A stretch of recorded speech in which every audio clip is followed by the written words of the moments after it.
Então hoje a gente vai começar a estudar a associação de resistores. Então a gente pode associar eles em série, em paralelo e também vai ter um circuito misto que mistura série e paralelo. Então o primeiro resistor é o resistor em série que a gente vai estudar aqui. Então o circuito em série é um circuito que não apresenta nós. Então um resistor está logo em sequência do outro. Então aqui a gente tem um circuito com resistor R1, R2 e R3.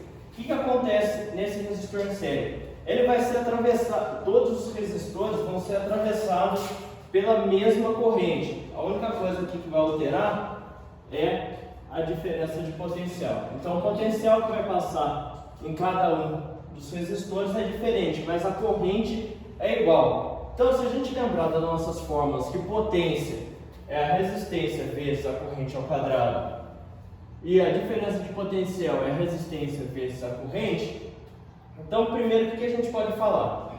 Se a corrente é igual em cada um dos resistores, quanto maior a resistência, maior a potência consumida.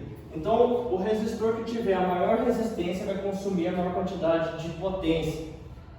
E agora, se a gente pegar essa fórmula aqui, como a gente tem a DDP 1, 2 e 3,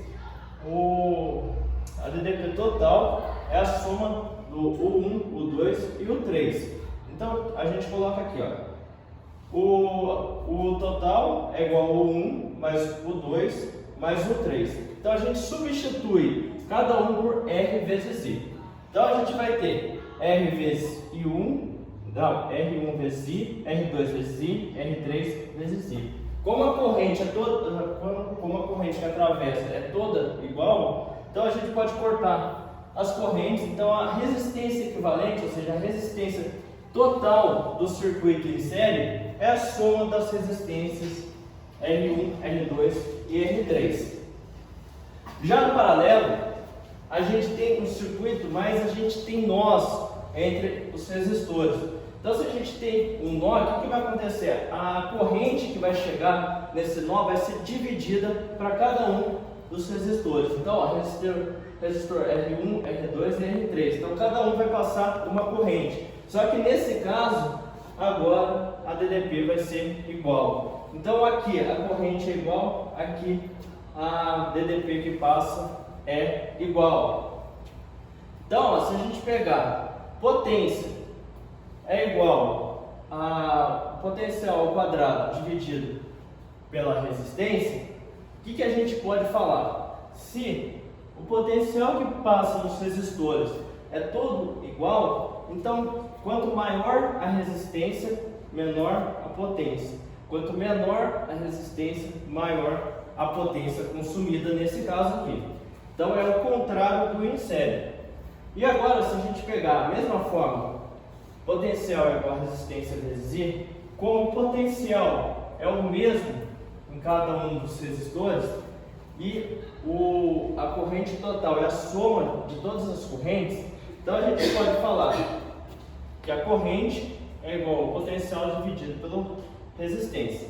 Então a gente substitui o I total por U sobre a resistência equivalente. Isso vai ser igual a U sobre a resistência 1, U sobre a resistência 2 e U sobre a resistência 3.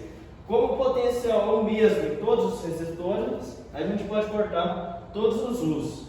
Então, vai ficar 1 sobre a resistência equivalente é igual a 1 sobre R1, 1 sobre R2, mais 1 sobre R3. Então, se a gente for calcular a resistência total do circuito em paralelo, a gente tem que fazer 1 sobre a resistência total é igual a 1 sobre todas as resistências somadas.